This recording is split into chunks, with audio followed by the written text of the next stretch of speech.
We've interviewed Chris Tuck before on the programme. Chris is an abuse survivor, and what she does is help other victims to recover from their ordeal. Chris, we're talking to you about this report today, this government advisor saying as many as not 1 million, not 5 million, but 11 million people out there could have been sexually abused and have not reported it. And you believe, this awful thing that no one wants to believe, that abuse in the home may be the next big scandal we're all going to have to wake up to. I do, Eamonn, because 80% of the phone calls, for example, to NAPAC are all about abuse within the home and close relatives. And the media's not even really touched on abuse within the home setting yet. And, you know, the Children's Commissioner are doing a 2-year inquiry into abuse within the home. And I think when their revelations come to the forefront, it's going to stagger a lot of people, because already people are staggered by what's coming across through what's happening in the churches, in the care homes and in the establishment. But Chris, why couldn't we see it? For decades, did we see it, did we not report it? Are we blind to it? Are we naive about it? What is this block?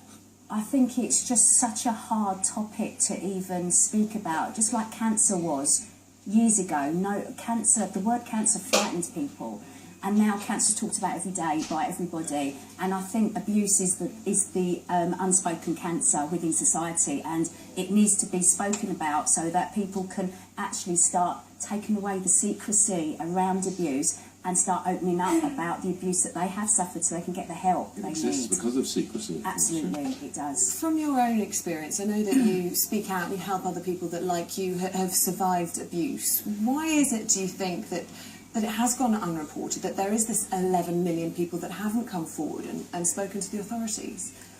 I think there's a lot of dynamics around that. If it is within the home, if people do speak out about it, they get the courage to speak out about it, it can break up the home, for one.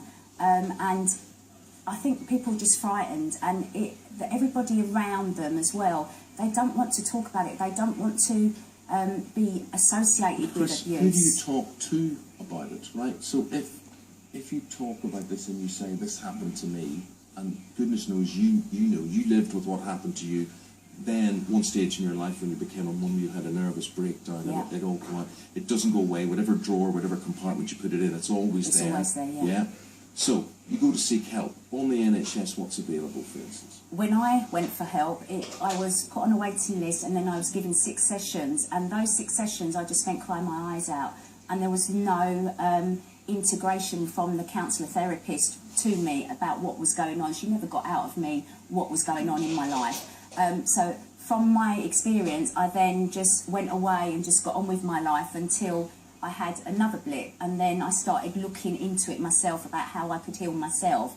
How other people get help, there are more helplines out there now, but these helplines, as you say, they're inundated. Like NAPAC's helpline is quadrupled since the Savile case, and the funding is just not there. So one of the things that we do need is, like the NSPCC has that child line, we need a helpline that's funded 24/7, so people can just speak to somebody, and if then they feel like they need the further help, they can then be signposted to lots of organisations that are out there that are in the voluntary sector to get the help that they need. You see these figures, I mean, no one would want to believe this. 11 million people may be affected. And I think that's underestimated. Really? Yeah. They say 1 in 4, this is just NSPCC statistics, 1 in 4 young adults have been maltreated or abused in the home. 25% of our population. Do you not think that's an epidemic? Do you not think that if that was an epidemic of, I don't know, Ebola or cancer, that the government would be jumping all over it and putting all the resources into it that is needed? Do you not think that it needs proper investment from resources of manpower and proper investment for support for survivors? It is the cancer that is in society that we're not talking about, and it needs to be talked about. Chris, thank you for talking about it this morning.